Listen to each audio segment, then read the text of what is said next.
Dando prosseguimento ao programa, anunciaremos os palestrantes convidados para o painel 3, Quarta Revolução Industrial e Cibernética.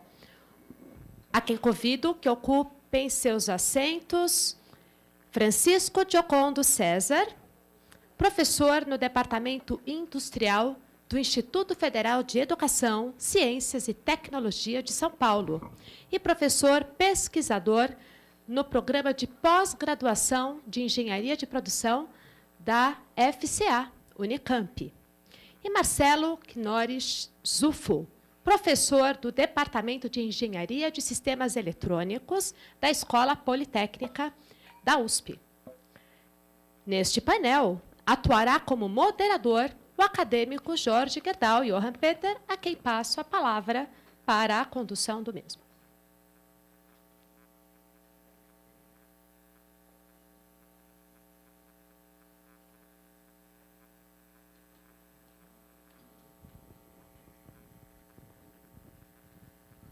Eu passo, então, para, nesse momento, a palavra ao professor Francisco Giocondo César para apresentar o tema Indústria 4.0. Mais desafios para a competitividade brasileira.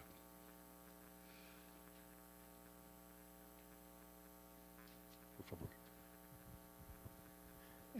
Primeiramente, queria agradecer a oportunidade de estar aqui, divulgando a minha pesquisa, que eu tenho feito, né, já há uns 3 anos, né, e trazer alguns caminhos, algumas observações que eu tenho observados, né.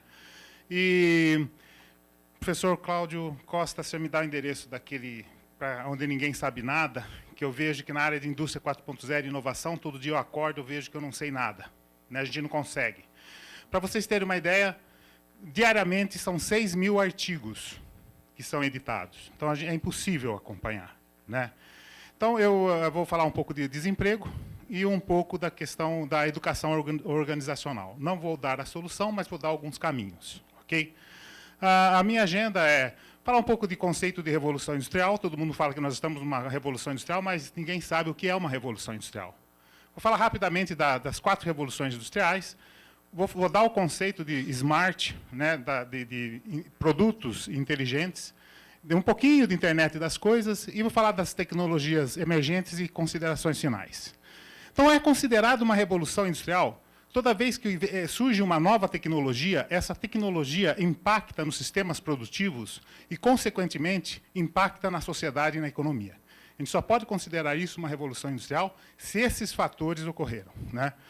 Na primeira revolução industrial, sistema motores a vapor, né, impactou no sistema de produção, gerou emprego, uma produção um pouco maior, gerou renda, classe operária, impactou na economia. Segunda revolução industrial, a questão surgiu a química, motor elétrico e outras tecnologias, possibilitou a produção em massa, que melhorou emprego, renda, impactou na economia. E o automóvel, que por si só impactou fortemente na sociedade.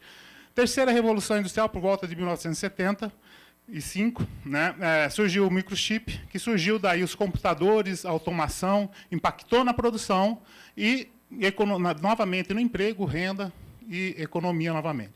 E agora nós estamos a partir de 2012, 2011, é só datas de referência, né, surgiu a questão da uso intensivo da internet das coisas e do ambiente cyberfísico. Impactou nos modelos de produção, emprego, economia. Então, isso é uma revolução industrial, só se esses fatores ocorrerem, ok?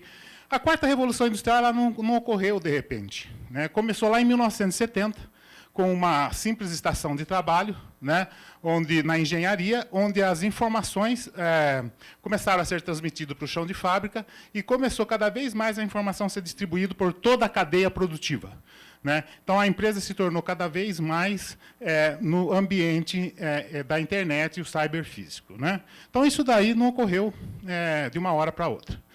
Vamos falar um pouquinho de produtos smart. Minha apresentação, o conteúdo dela é de 45 minutos, tá? Então, eu tive que fazer resumo do resumo do resumo. Talvez alguma coisa pode ficar pendurada, peço desculpa, mas é pela escassez do tempo, né? Produto smart. Todo mundo conhece, né, o telefone preto aí, né? Aquele que todos nós conhecemos. Esse equipamento aí só servia para quê? Única e exclusivamente para falar. Né? E naquelas condições, né? Tinha que ter interseção da telefonista, tudo mais. Né? E o outro que veio a substituir, o smartphone. A única coisa que não interessa para mim com ele é falar. É o que eu menos faço com ele, é falar. Ele me dá todos os dados, interage com o meio ambiente, eu baixo todos os programas que para mim sejam importantes. Então, o que vem a ser um produto smart? O produto smart é aquele que faz interação com o meio ambiente e traz as informações que ao usuário interessa. Okay? Da mesma forma, né? Da mesma forma o relógio. O equipamento à esquerda aí só serve para marcar tempo. Marca dia da semana, né? Ciclo da lua, mas só marca tempo. O da direita, o que menos me interessa é marcar tempo, que horas são. Ele fala quanto eu gastei de calorias, se eu estou próximo do ponto que me interessa, quantos passos eu dei no dia. Me traz todas as informações. Interação com o meio ambiente. Esse é o produto smart.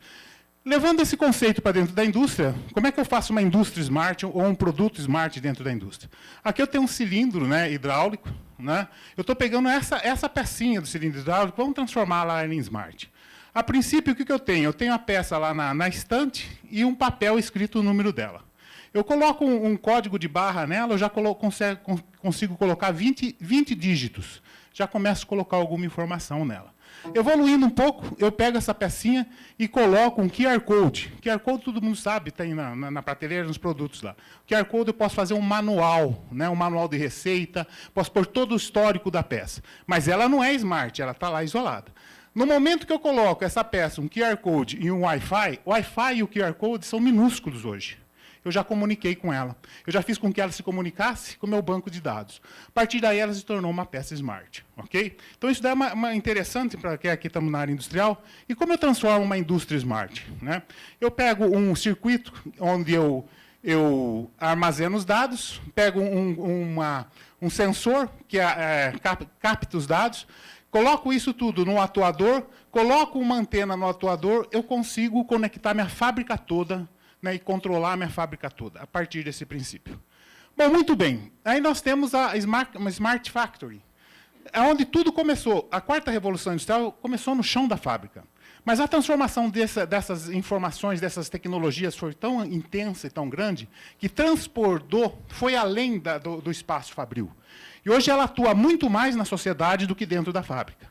Então, hoje nós temos construções inteligentes, temos equipamentos inteligentes, conexões inteligentes, temos transportes e mobilidade inteligente. Então, hoje, o efeito da quarta revolução industrial, que teve início no chão de fábrica, é muito maior na sociedade do que, propriamente digo, no chão de fábrica. É que nós vivemos isso, nós não percebemos. Né? Nós estamos no nosso cotidiano, a gente não percebe isso, mas o impacto dela é muito maior. E é aí que concentra o meu estudo lá na Unicamp, concentra nisso, de entender os impactos que essa nova revolução, novas tecnologias estão trazendo para mudar a sociedade e mudar a economia. Só para a gente falar, então, um pouquinho de tecnologia emergente, para vocês terem uma ideia, o telefone celular, o telefone comum, levou 75 anos para atingir 50 milhões de usuários. O rádio levou 38 anos, a televisão, 13 anos, a internet, 4 anos, o Facebook, 3 anos e meio, o celular, 3 anos, a plataforma América Online, 2 anos e meio, e aqui são 2 jogos infantis. Um levou 50 dias e outro 35 dias. E vocês, quanto tempo acham que esse jogo levou para atingir 50 milhões de usuários? Acho que o filho de vocês, né, ou algum de vocês, brincaram com ele. Levou 15 dias, apenas 15 dias. Então, o que está acontecendo com essas novas tecnologias? O poder de impacto dela na sociedade é muito rápido. Né? Vejam vocês um exemplo aqui. Vou dar 3 exemplos de tecnologia, porque senão eu ficava a tarde inteira aqui falando de tecnologia. Os robôs, né, que eu acho que é uma tecnologia muito impactante. Né? Lá em 77, quando a gente assistia aquele filme lá, a gente falava, oh, isso é impossível, nunca vai acontecer. Né? Daí, lá em 75, a gente já tinha os braços dentro da indústria. Né? Em 2013, eu já tenho esse robô, o Atlas. Ele é um humanoide, para vocês terem uma ideia. Ele faz atividades repetitivas do ser humano. Ele faz com perfeição. Né? E o último lá, que é o Handel é um humanoide muito mais rápido, muito mais ágil. Né? Então, quer dizer, a gente acorda e fala, qual a nova tecnologia que eu estou perdendo? O que está acontecendo? Por isso que eu posso falar para vocês, eu não sei nada, porque você vai falar, ó, Giocondo não viu isso, já está acontecendo. É impossível ver. Né? Continuando, a questão da inteligência artificial. Essa é a ferramenta mais poderosa da quarta revolução industrial. Para vocês terem uma ideia, lá em 1952, foi um dos primeiros computadores, ele só fazia as 4 operações. Né? Já em 97, o Deep Blue já conseguia jogar xadrez e ganhar dos maiores jogadores de xadrez do mundo. Em 2011, a IBM Watson já tem capacidade de auxiliar advogados nas suas causas, com 75% de acerto, enquanto que um advogado comum tem 50% de acerto, e auxiliar médicos em diagnosticar algum tipo de câncer. E já temos o DeepMind, é um avanço maior do que o Deep Blue. Tá? Bom, outra ferramenta são os softwares, né? Softwares violentos. Imagine vocês, todas essas indústrias automotivas, nunca elas iriam estar preocupadas com a indústria de software. E o que é o carro autônomo, se não um computador em cima de 4 rodas? Né? Então, perceba como as coisas estão mudando drasticamente. Tecnologias, eu poderia, então, falar a tarde inteira sobre tecnologia, mas o mais importante, que isso tudo está impactando fortemente na educação, agricultura, longevidade, sociedade e nossa maneira de viver. Isso que é importante. Então, mais importante que a tecnologia é a consequência que ela está trazendo. Ela está trazendo uma transformação pesada na sociedade, muito intensa. Então, mais importante do que a tecnologia em si é a transformação que ela está causando. Por favor, poderia colocar esse filme? Ok, não tem problema. Bom, aí esse filme mostra, no YouTube ele mostra que toda vez que teve uma revolução, uma revolução industrial, a humanidade cresceu o número da humanidade, né, o número de pessoas. Por que cresceu o número de pessoas? Porque toda a revolução industrial trouxe uma vantagem ou uma condição de vida melhor. Então, aí está a minha primeira coisa. Se a Revolução Industrial fosse ruim, por que a população cresceu? Porque trouxe uma condição de vida melhor. E nós estamos numa nova Revolução Industrial, né, que, por sua vez, vai trazer uma condição de vida melhor. Com relação ao emprego, 30% dos empregos que nós temos hoje não existia há 10 anos atrás. E daqui a 15 anos, 65% dos empregos não existem hoje. Então, tem um ditado também de Einstein, que foi colocado aí, a definição de insanidade. Insanidade é fazer a mesma coisa e querer resultado diferente. Então, ou vocês vão ser insanos, ou, melhor, começar a fazer coisa diferente. Né? Então, por isso que não gera desemprego, porque novas ciências, novas áreas de trabalho irão surgir intensamente. Questão da educação. Né? Lógico que tudo isso tem que ter uma base forte da educação. Uma resposta que eu tenho para a educação corporativa é justamente acabar com esse vale da morte. Né? Isso é, a universidade está aqui fazendo suas pesquisas, né, fazendo o seu conhecimento, e não há uma conexão com a corporação. É o que acontece no Brasil. Eu vou montar um curso de engenharia, eu tenho que saber quais são as matérias que o MEC fala, as matérias que o CREA fala, daí eu monto meu curso de engenharia. Ninguém pergunta para a sociedade o que vocês querem. Então, eu formo engenheiro, tenho que ficar 2 anos, 1 ano fazendo trainee. Por quê? Porque eu formei engenheiro que não está de acordo com a necessidade do mercado. E o que é pior, a maioria dos professores estão formando engenheiro como ele aprendeu há 30 anos atrás. Né? Quer dizer, se em 5 anos tudo muda, como é que eu posso ensinar engenheiro como aprendi há 30 anos atrás? Então, a educação é um fator muito importante. Né? O conhecimento é um dos recursos mais importantes que tem, porque nós conhecemos países que não têm recurso nenhum, mas têm uma boa educação e está país de primeiro mundo. Né? Então, encerrando a minha apresentação, usando as frases da Alvin Toffler, ele fala assim, ó, os analfabetos do século XXI não serão aqueles que não sabem ler e escrever, mas aqueles que não sabem aprender, desaprender e reaprender de novo. Certo? E para encerrar, e o que vai ser amanhã? Alguém pode perguntar para mim. Amanhã eu não sei.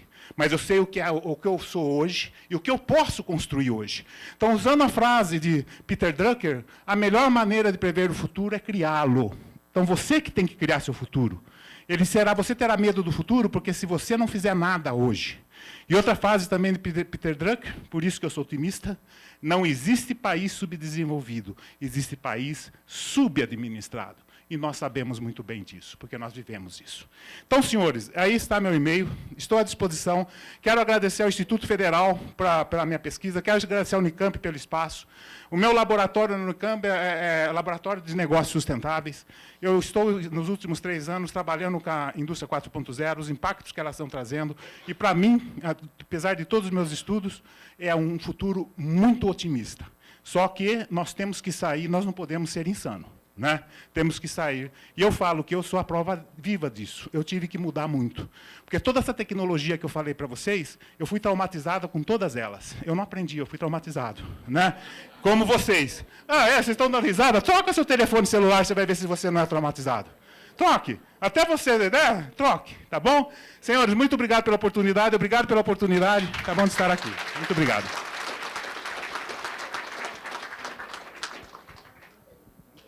Parabéns e muito obrigado, professor Giocondo. Realmente, você conseguiu nos trazer um resumo rapidamente sobre todo esse cenário de evolução que temos na indústria 4.0. Agora eu passo a palavra ao professor Marcelo Koenig Zufo para proferir a palestra Internet das Coisas e de Todas as Coisas, ou de tudo, por favor. Bem, eu acho que eu vou ser o último a falar, né? Eu, há 30 anos, concebo e projeto computadores das mais diversas formas. E, há alguns anos, a gente começou a ter uma inquietação em função desse fenômeno da internet moderna, em que a gente entra num processo, eu acho que todos nós estamos convencidos aqui, de transição de eras, e toda transição ela traz fenômenos de primeira e segunda ordem de turbulência, e você acaba perdendo, dentro da nossa capacidade perceptual humana, uma perspectiva com uma janela maior. Então, a nossa preocupação é tentar entender esses processos de uma forma mais ampla. E o meu colega já falou um pouco de indústria 4.0, um conceito surgido na Alemanha, alguns anos atrás, quando os alemães, que são uma potência industrial na Europa, eles se rebelam com os europeus e eles acabam criando uma ruptura em termos de política pública com o movimento de internet das coisas, que surgiu com muita pujança na Europa. O grande medo dos europeus é ficar em terceiro depois da China e dos Estados Unidos, né? Então, eles sabem que a qualidade, a competitividade é algo fundamental e a plataforma para isso é a tecnologia. Então, a Europa resolveu focar todas as suas fichas em internet das coisas, mas a construção desses consensos, às vezes, é mais lenta do que a própria evolução tecnológica que nós observamos.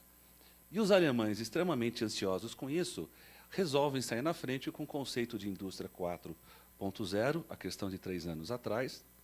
E a gente está vendo que esse paradigma, essa abordagem, ela vai atingir todos os setores da sociedade. Ontem nós estávamos falando, por exemplo, com a Sabesp, lá nós estamos falando de saneamento 4.0. Conversamos recentemente com a indústria do agronegócio, o agro 4.0. Então, na verdade, isso é um arquétipo de um paradigma que vai ter implicações muito mais profundas, vai trazer desemprego, vai trazer alterações em padrões comportamentais no campo da moral, no campo da privacidade, e é muito importante a gente entender isso no médio e longo prazo. A gente, na USP, se estruturou na forma de um think tank. Então, nós constituímos lá um centro para perceber essa perspectiva para daqui a 30 anos. Quando a gente olha o mundo para daqui a 30 anos, nós que somos engenheiros, a gente olha para trás e a gente começa a trabalhar com processos preditivos. Fenômeno esse que nós precisamos reconstituir aqui no Brasil. Vamos imaginar essa cidade que fez uma revolução militar em 1932. Todo mundo sabe qual que é o logo da USP, né? Ciência vences. Pela ciência venceremos. porque militarmente perdemos naquele embate militar. Mas vencemos porque nós constituímos toda uma plataforma intelectual, nós construímos as fundações de um ciclo de inovação que a gente vivenciou nesse país.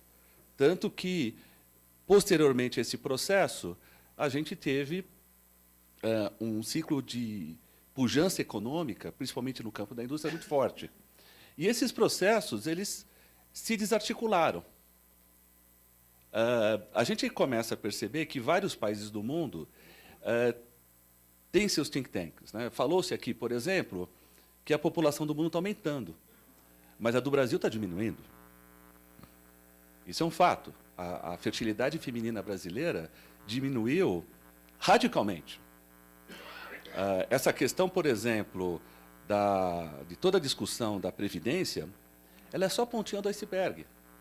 Se a gente contar o quanto nós ganhamos em expectativa de vida na década passada nesse país, nós ganhamos o poder da vida eterna, porque para cada ano que vivemos, nós ganhamos no Brasil 1 ano de expectativa de vida. E a longevidade do brasileiro está aumentando vertiginosamente, o que nos vai trazer uma outra dimensão no campo da saúde. A gente já sabe que em bairros aqui em São Paulo, por essa questão da internet das coisas, as pessoas não morrem mais de causas naturais, nem daquelas causas ditas do terceiro mundo, como infecção. As pessoas morrem de acidentes. Então, uma das questões que a gente vê na saúde 4.0 é prever acidentes. O mais comum é o acidente cardiovascular.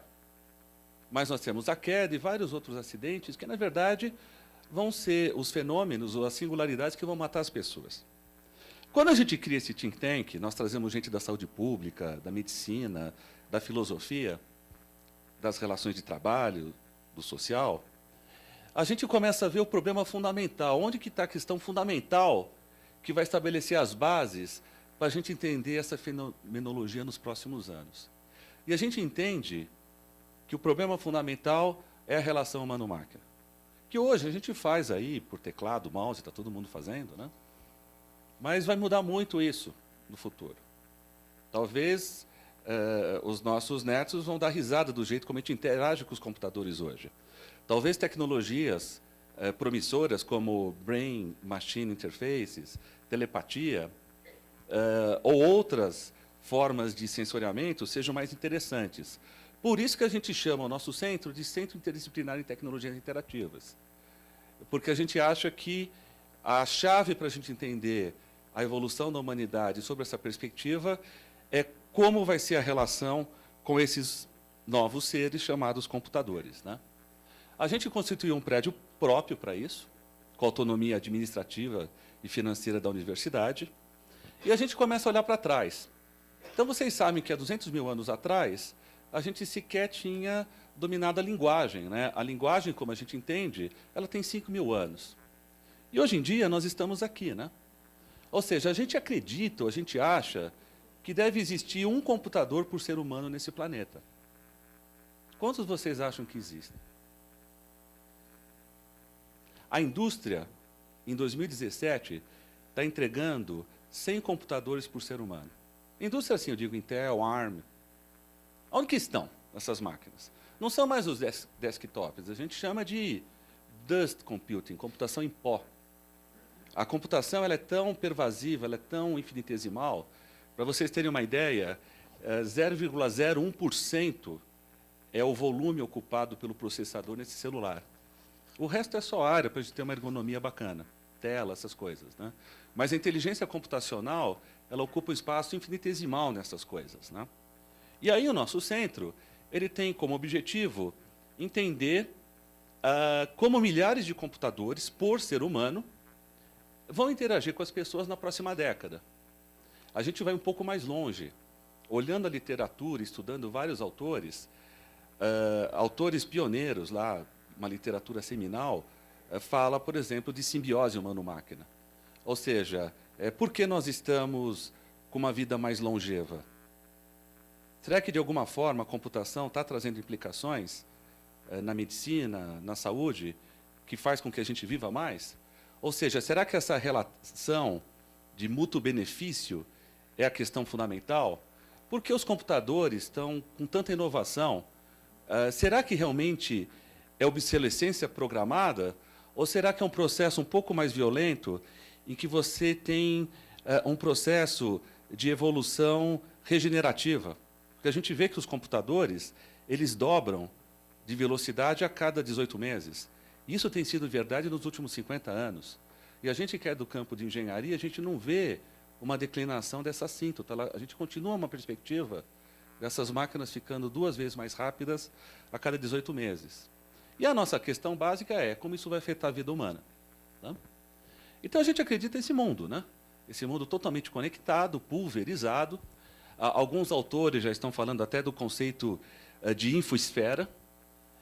Por exemplo, nós estamos com uma iniciativa aqui, queremos instalar 10.000 estações meteorológicas na cidade de São Paulo.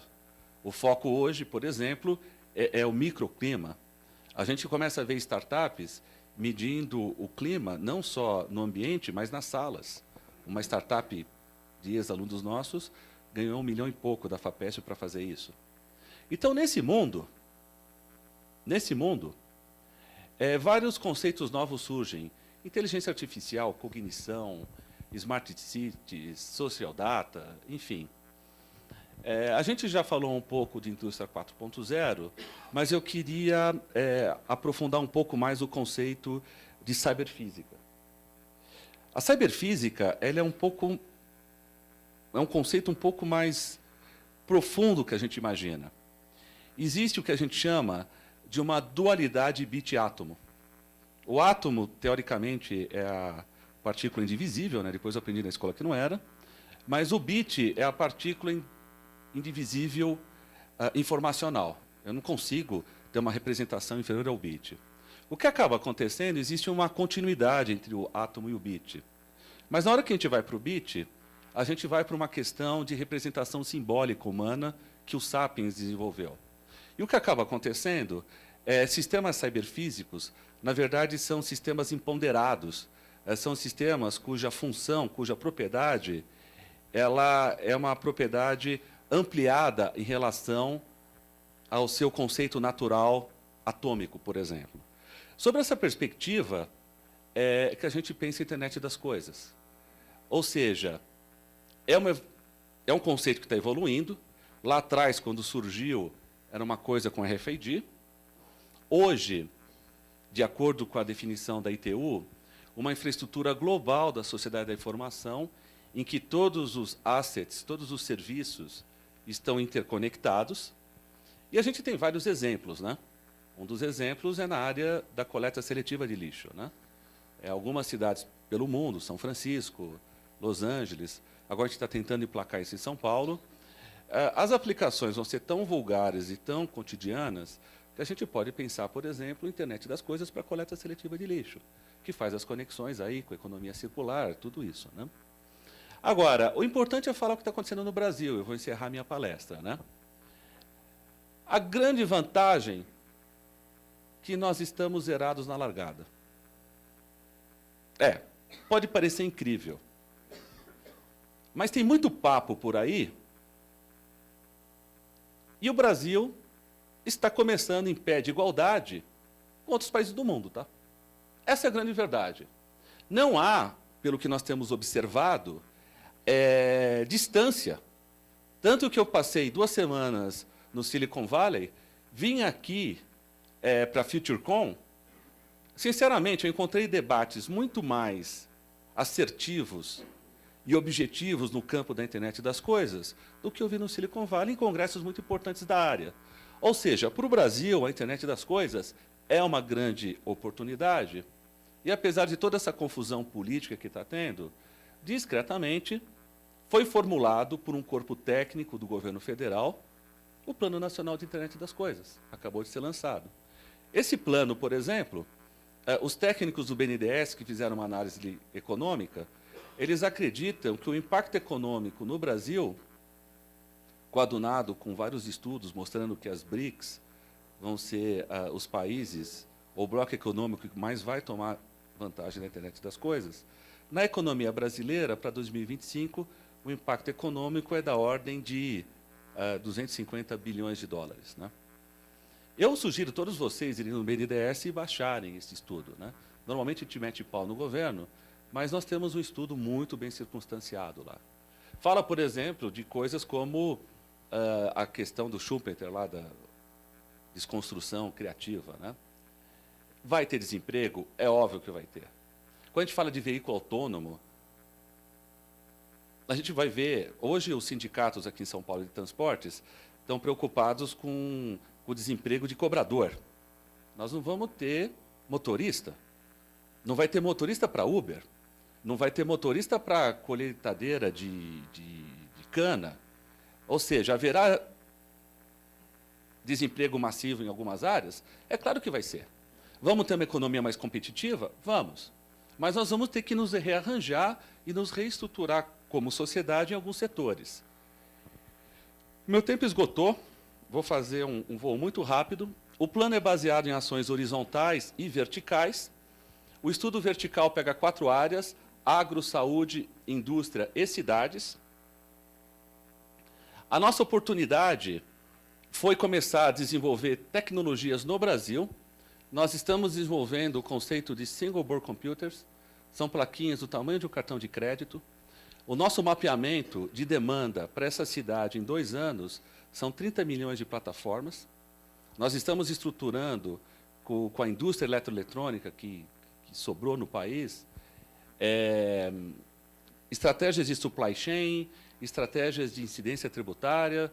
O governo, de vez em quando, vem com umas excrescências do tipo: eu vou cobrar R$3 por dispositivo de IoT para ter... Vocês estão absolutamente perdidos, vocês acho que não entenderam o que é a internet das coisas, mas a gente está tendo muito diálogo nesse campo. Tá? Engenheiros, alunos da Escola Politécnica projetaram uma dessas plataformas, ela é chamada de Caninos Loucos, depois eu explico por quê. Nós temos uma meta de distribuir quase 2 milhões de placas, porque nós precisamos requalificar 1% da população brasileira com skills na área de programação, para a gente ter um mínimo de competitividade nesse campo. E, finalmente, a gente já está vendo a próxima mudança de paradigma. A gente fala que, no futuro, a internet das coisas não vai estar na nuvem. Ela vai estar no que nós chamamos na borda. Se vocês pegarem a capacidade computacional de todos os celulares aqui e somar, vocês vão ficar admirados e assustados com o volume computacional que nós temos só nessa sala. A gente acha que no futuro vai haver uma migração do centro para a borda nesses paradigmas computacionais. É isso daí. Muito obrigado.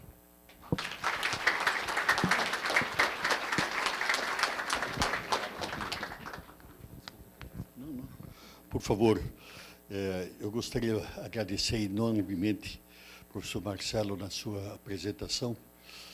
É extremamente interessante que eu acho que essa manhã que nós tivemos aqui hoje na nossa ABQ, ela nos deu várias dimensões sobre o processo, a evolução do mundo da tecnologia, né, principalmente o impacto que tem em todas as atividades. E nessas 2 últimas apresentações, né, vamos dizer, nos deu indicações importantes em relação ao futuro.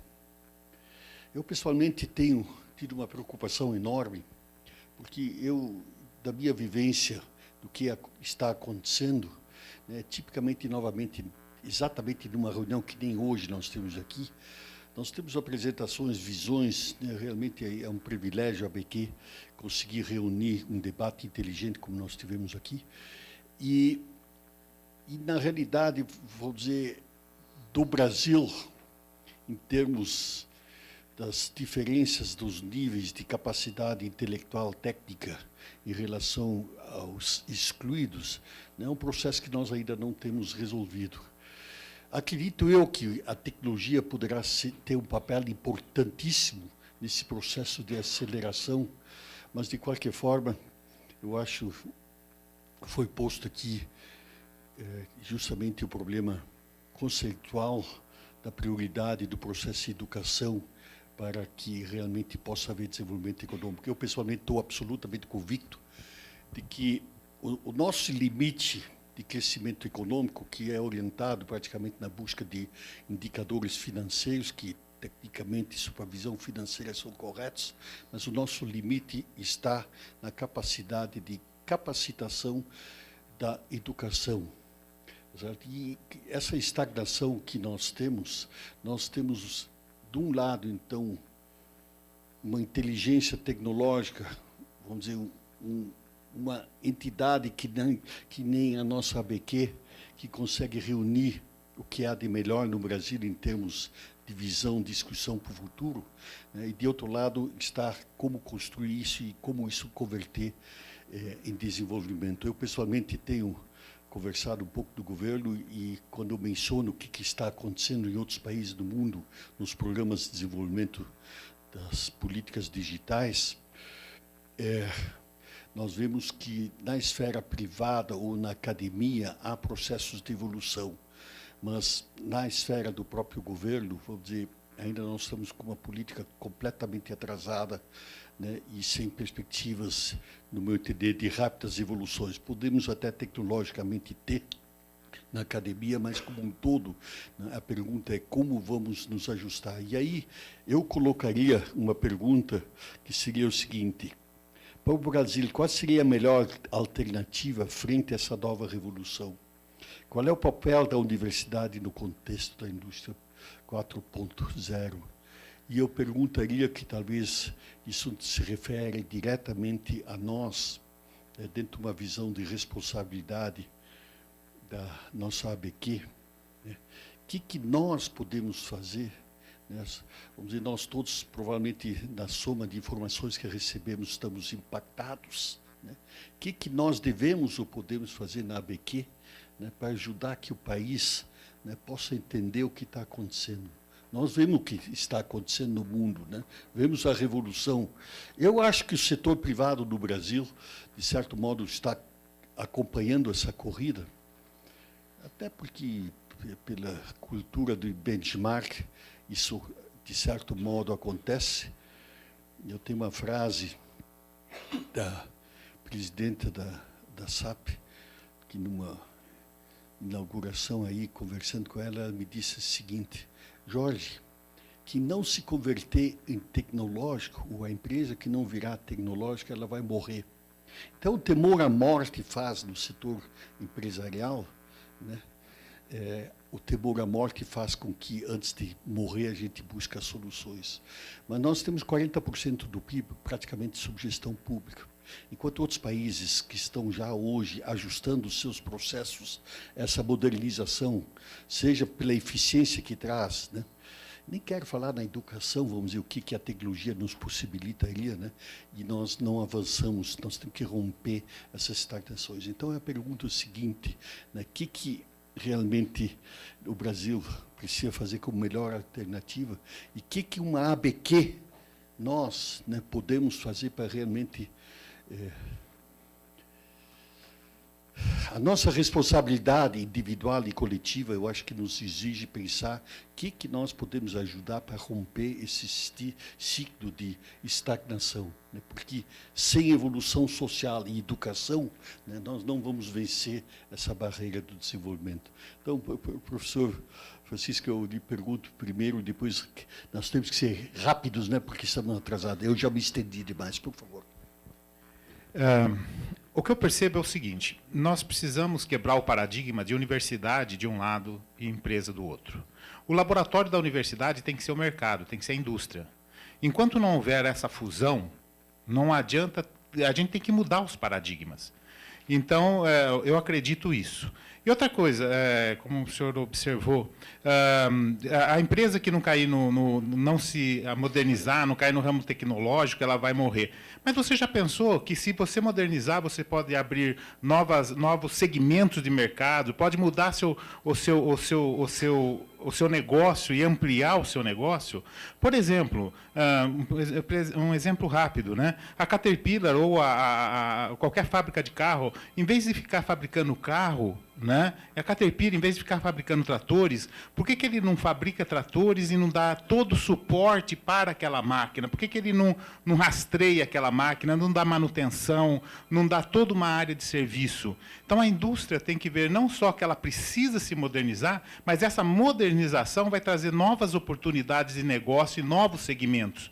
Que na indústria 4.0, o que está acontecendo? Toda uma cadeia industrial está sofrendo uma alteração, não só a indústria em si. Né? Então, nós precisamos ver que a indústria 4.0 não diz respeito à indústria, ela está falando sobre uma cadeia. E nessa oportunidade de nós vermos a cadeia, ela vai se transformar e vai achar novas oportunidades e novos nichos para ela. Essa é a resposta da indústria. E da educação, a academia tem que se aproximar cada vez do mercado e o mercado tem que ser o laboratório da academia, seja a ABQ ou seja uma universidade. E, professor Francisco, eu gostaria de ter seu depoimento também a respeito da pergunta, por favor. Bem, com essa questão desse movimento observado, as universidades no mundo elas estão sendo chacoalhadas, né? Alguns departamentos eles estão literalmente sumindo do mapa em função da ansiedade e da fome que muitas corporações têm de aprisionar e capturar a inteligência, né? Então, a gente percebe um processo de fuga de cérebros em universidades importantes do mundo, porque nunca tanto, na história da humanidade, a indústria precisou de inteligência. Lá fora. Né? Aqui no Brasil, a gente sabe que, nos BRICS, talvez só superado pela África do Sul, a nossa proporção de cientistas na indústria é muito baixa. Né? Isso tem que mudar. Agora, nós temos que ver o papel da universidade. Né? Quando eu fui fazer doutorado na Inglaterra, me chocou quando eu falei com os moçambicanos, que tinham conseguido a independência um pouco tempo depois. Eles falaram que quando os portugueses saíram de Moçambique, para 15 milhões de cidadãos, havia apenas um engenheiro formado. Talvez, na história do Brasil, a gente teve a sorte de Napoleão ter perdido o Trafalgar. Né? Então, com isso, a família imperial veio para o Brasil e a gente conseguiu estruturar o nosso sistema educacional mais ou menos, a despeito de não ter nenhuma universidade. Né? Essa universidade vem justamente com a Revolução de 32, não só a USP, mas várias estruturas, a Escola de Belas Artes, a Faculdade de Saúde Pública, a própria Faculdade de Medicina foi por esse período. Né? E aí a gente tem que entender o que a elite econômica e intelectual queria com essas estruturas na década de 30. Por que nós queríamos uma universidade? Nós tivemos um relativo ganho econômico e a gente queria pedigree. Aquela artista super famosa, que eu esqueci, pintou Iapuru, me deu Tarsila, ela falava o seguinte: eu prefiro ir para Ubatuba do que ir para Paris. Né? Ou seja, havia essa questão antropofágica com várias implicações. O fato é que a gente perdeu o foco. O que vocês, industriais, querem desse país para os próximos 10 anos? Ninguém sabe. A gente perdeu a nossa capacidade de projetar a inteligência no Brasil nos próximos 10 anos. E também, vocês veem a crise da legitimidade da universidade brasileira. Por que a USP é tão criticada? Vira moda agora falar mal da USP. Porque a gente precisa redefinir nosso papel. Eu estava em Berkeley há 3 semanas atrás. Berkeley só é Berkeley, tem até um estacionamento lá para 18 prêmios Nobel, porque o Estado da Califórnia obrigou que Berkeley colocasse o sistema educacional em todos os níveis da Califórnia de pé. Berkeley formou quase 500 mil mestres nas escolas públicas da Califórnia, como universidade pública. Vamos chegar com essa proposta para as universidades paulistas, vocês vão ver a confusão que vai dar. Ou seja, o sistema educacional brasileiro está quebrado sob esse ponto de vista. Ele não é uma pirâmide, ele é uma massa disforme. Ele expandiu, A gente sabe na engenharia que tem horas que você cresce, mas sem a devida estruturação. Então, existe uma necessidade, principalmente no setor educacional, de a gente reestruturar isso. Vocês vejam, a gente extinguiu o Ministério de Ciência e Tecnologia e ninguém está nem aí. O Ministério da Cultura foi restabelecido 2 meses depois. A comunidade acadêmica ela não está conseguindo estruturar porque falta essa estruturação macro, inclusive uma visão de país. Obrigado.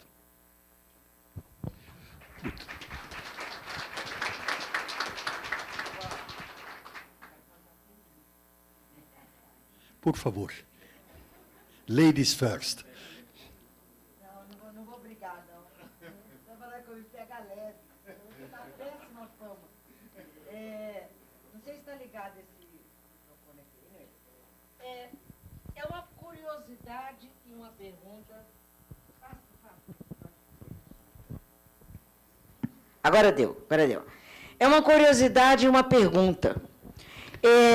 Existe um uso, como se fosse a mesma coisa, da quarta revolução industrial 4.0 e a nova era digital.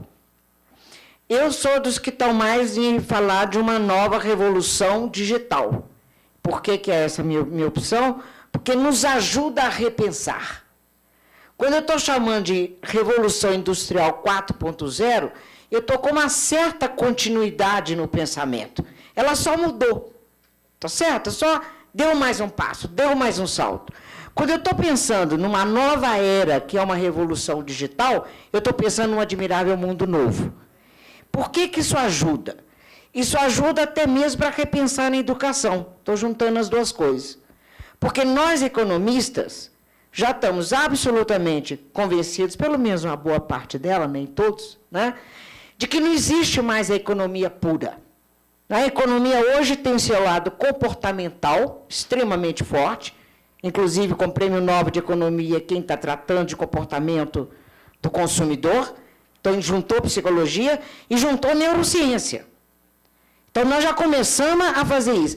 E, na área de engenharia, carinhosamente, tá? Eu não sei até que ponto, por isso uma pergunta, nessas duas exemplos que nós temos aqui, que é o USP e Campinas, vocês têm neurocientista repensando nisso, vocês têm psicólogo repensando nisso, e entendendo de alguma forma que é hoje inviável nós pensarmos na indústria tal qual ela existe.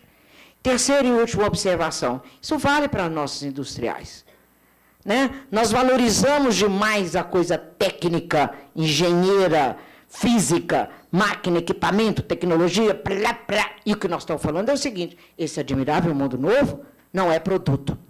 Então, usar um termo que está sendo muito comum e, curiosamente, não foi usado nesse debate desde o primeiro momento até agora, nós estamos saindo da economia do mundo sólido para o mundo líquido. É o mundo onde tudo permeia, tudo se mistura, tudo trabalha junto. Né? Não tem mais aquela divisão estanque de coisas, mas é de pensamentos, de ideias, de serviços, etc. Então, como é que fica isso na nossa discussão? Gostaria de ouvir os dois ou um dos dois, na questão do tema hoje desse painel, que é a quarta revolução industrial. Por favor, Francisco. O mundo digital, né, ela veio reforçar a quarta revolução industrial. Essa é a nova tecnologia. Lembra lá no meu primeiro slide que eu falei, olha, toda a revolução industrial teve uma tecnologia que influenciou pesadamente. Influenciou nos sistemas de produção, na sociedade e na economia. Então, a digitalização é uma das poderosas ferramentas da quarta revolução industrial. E, como bem dito, né, hoje o mundo não é mais yin e yang, né? Hoje o mundo é fuse, né? Então, ele não tem mais o certo, né? Então, está tudo misturado. São os novos paradigmas que nós vamos ter que trabalhar. Né? Eu não tenho resposta para tudo, também estou sofrendo, né, os impactos e me adaptando e buscando um caminho, né, com os estudos que eu faço. Né? Muito obrigado, por favor. A pergunta da colega foi extremamente provocativa. Nesse afã de você buscar uma perspectiva de país, Os norte-americanos estão com o mesmo problema. E eles, então, na Academia Norte-Americana de Engenharias, eles estabeleceram os 14 desafios da engenharia norte-americana. Alguns são muito óbvios, né? Terror nuclear, ciclo de carbono, ciclo de nitrogênio, cyberfísica. Mas eu vou te dar uma dica de como nós estamos abordando isso. Um dos 14 desafios da engenharia moderna, segundo a Academia Norte-Americana de Engenharia, é a engenharia reversa do cérebro.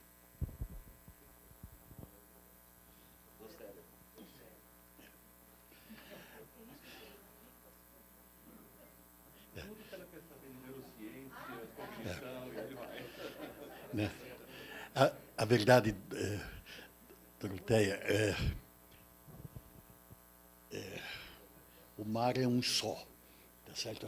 O mar é um só. As coisas se conectam de uma forma absoluta, né, vou dizer.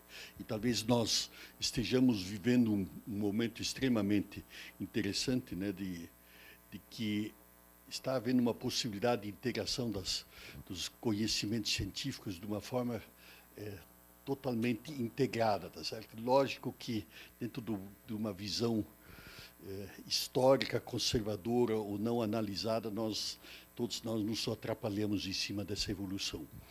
Mas eu gostaria de colocar aqui um ponto principal, que é na minha visão de acompanhamento das coisas. Nós vivemos hoje talvez a maior, e isso foi colocado aqui nessas exposições, eu acho que a maior crise que hoje nós estamos vivendo é que nós perdemos as visões de propósito. Tá certo?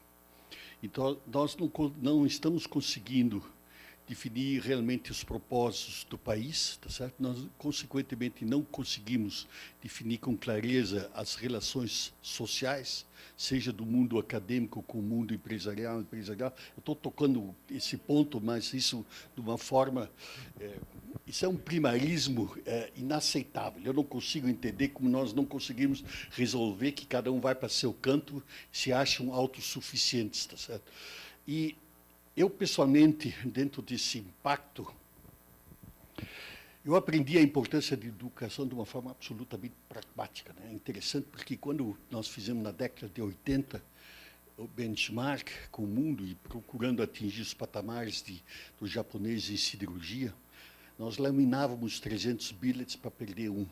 Os japoneses faziam 2.000 para perder um. Né? E eu, na reunião fim de ano, com debate, né, com os engenheiros, dizia, olha, isso aí nós temos que atingir. Aí um dos engenheiros disse, olha, o nosso operariado tem um 3º ano primário e olha lá, certo? Começo de 80. E o japonês tem 12 anos de educação, fora disso é a formação técnica. Eu disse, bom, nós só temos uma solução, né? Nós temos que educar nosso pessoal para atingir os patamares de produtividade. Hoje a gente lamina 5.000 billets para perder um, tá certo? É só para ver. Então. Mas esse pensamento tudo, no meu entender, é uma visão ainda eminentemente tecnológica. Mas eu, olhando hoje o meu quadro de Brasil, tá certo?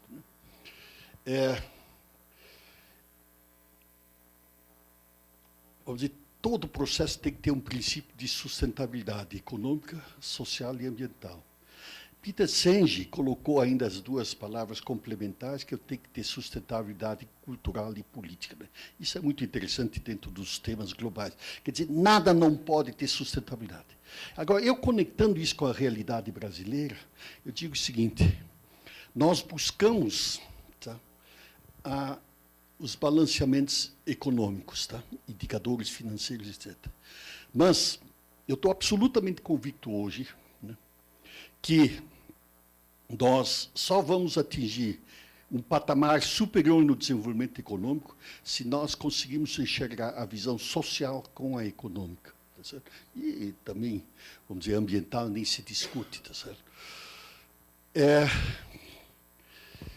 Essa visão de não relacionamento do social com o econômico, né, está fazendo, vamos dizer, que nós possamos aceitar, como foi posto aí, esses números estagnados na educação.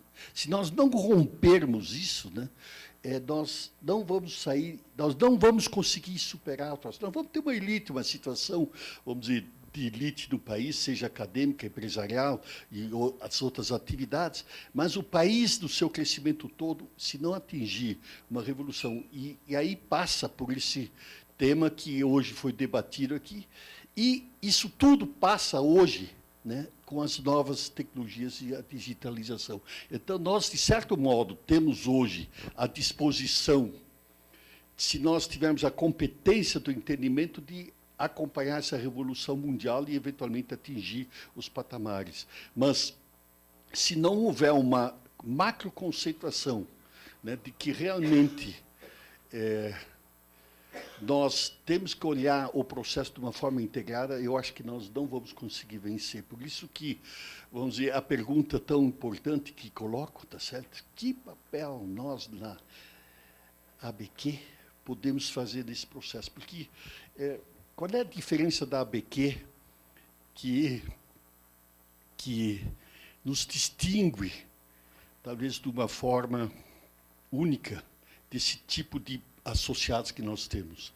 Que é, pela visão da qualidade, talvez é uma das poucas instituições que tem uma formação acadêmica e tecnológica e que vê o mundo pragmático do que como se constrói qualidade, tá certo? Essa conexão conceitual, técnica, teórica, científica para o mundo prático, tá certo? Essa visão nós temos nesta casa, tá certo?